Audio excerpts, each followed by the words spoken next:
He got into a fist fight on a private plane. Proof that no matter how much money black people have, they're still just gonna act like ninjas. Was fighting. Like Bill Cosby, Hart is a black comedian from Philadelphia, and like Bill Cosby, women don't know when Kevin is inside of them. You've done good though, Kevin. The black community is so proud of you right now. George Floyd is looking up at us all, laughing so hard that he can't breathe. I was writing different jokes on the way here. It's when I dial in, the adrenaline starts pumping and everything, the cream rises to the top. Are you ready for it to come right back at you? Oh yeah. I'm gonna get it. I'm projecting that I get it second hardest next to Kevin all night. What up, y'all? All right, I'm gonna say this, right? You know, I ended up catching up and watching a Kevin Hart roast. Shout out to Naeem Lynn, shout out to Cheryl Underwood, shout out to Chelsea Handler, Kat, Kev, you know, it was some funny people on there, and people gotta know roasting it is what it is, and it could go below the belt. What I am annoyed by, and I'm just keeping it 100, y'all, just keeping it 100, and I wonder how I would have reacted if I was there. I couldn't attend because I've been in upstate New York shooting a movie. I don't understand. Like, it's one thing to roast the people that's there. It's one thing to roast the people that may be in the audience there. Roasting somebody that, number one, is dead. Number two, that's not there. Number three, that the implications of why you should joke about that. Like Tony Hinchcliffe joke about George Floyd didn't make sense to me. It was no reason to bring George Floyd into this. You know, it just was disgusting. And I do feel a certain way that the audience was okay booing Draymond Green every time his name was mentioned, or just, you know, so y'all could boo. We know people was booing in there, but you don't boo Tony Hinchcliffe right after that. I'm starting to understand, and I get it, man, and I'm okay with not being a part of a lot of this cliquey bull that's in comedy or in our business that some of y'all may think I'm a part of, but I'm not. I 100% would have booed that mother and probably walked out. That's all I'm saying. Come on, y'all. Like, I do think times we are, like, too sensitive about certain things. Why we just can't agree that bringing up George Floyd and the way he did it was just f***ed up and not funny and not needed. It wasn't even needed. So, whatever. Congrats to Kevin Hart.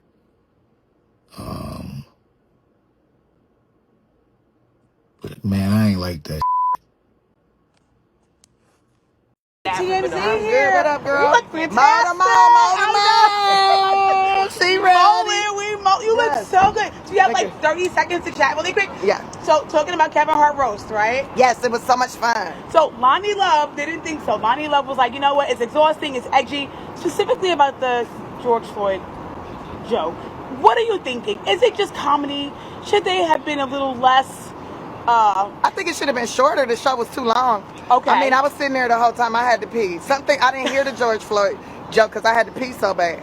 So you was in the bathroom when I was a glorified seat filler, and I was tired. Well, also, I mean, Lonnie and other people were like, oh, maybe it was a little too racially motivated. What do you think as far as like the jokes? Is this just comedy, or are people taking it too seriously?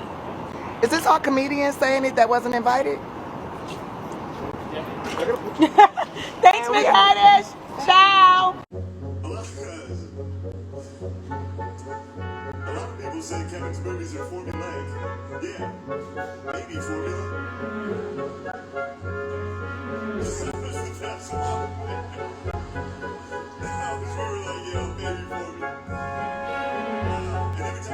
See, I know I'm way too woke for any comedy roast because I don't find nothing about what happened to George Floyd funny. I'm not laughing at that. That's not a. I don't find no humor in that. I don't care who tell a damn joke. I don't care how you try and flip it. And it damn sure ain't funny coming from the white man. But I think that's just where we differ. You know what I'm saying? Kevin Hart got on this platform today and he says, you know, that's what a roast is about. It's hard-hitting jokes. And you know, they gonna tell jokes without any consequences. My only beef, you know, listen, at this point, we know what the white comedians gonna do when they get that Netflix opportunity to do a roast when it comes to some black folks. We know how far they gonna take it. My issue now is with the black comedians. Y'all still up there trying to laugh and kiki, and you clearly see what type of time they on with the jokes. I don't know, man. I don't know. I don't find nothing funny about no lynching. I'm not laughing at that. Sorry, especially if it comes from somebody who benefited from the lynching of black folks. Like, it just ain't funny to me. And I'm going to be honest with you. A lot of them white comedians like to mask the racism under dark humor. That, like, if they say the most racist, foul joke, right, they can do that no matter how anti-black it is and still throw it up under the guise of dark humor, and then we supposed to just not forget about it, right? We just not supposed to react to it. Nah, I don't subscribe to that. Me personally, I'm not telling what nobody else to believe. I'm just telling you me. While Kevin Hart's getting roasted on stage, is his business empire quietly cracking behind the scenes? In case you missed it, Netflix just hosted the roast of Kevin Hart last night, and it's already streaming now. Of course, there were big names, brutal jokes, the whole thing. Kevin could not catch a break during this roast. But here's where things get interesting. A new Bloomberg report suggests that while all of this is happening in the spotlight, things behind the curtain might not be so funny. In case you don't know, he has a media company called Heartbeat. So Kevin Hart struck a major deal with Authentic Brands Group in January. This is a company that's tied to managing different celebrity brands. On paper, it looked like a power move. But the report says that the deal also gave Kevin the ability to cash out his private equity partner and shift a big piece of his endorsement business over to Authentic Brands Group. So his employees allegedly feared that this was the beginning of the end, especially because Kevin reportedly became more removed from day-to-day operations. The company was once valued at around $650 million, but it's now reportedly struggling, and projects that are not directly involving Kevin Hart are becoming harder to sell. Insiders say several planned podcasts and productions never got off the ground, and layoffs continued to pile up. There have also been multiple lawsuits, so now insiders are wondering if Kevin is quietly stepping away from his media empire. Let me know your thoughts down below, and follow me for more pop culture and entertainment news.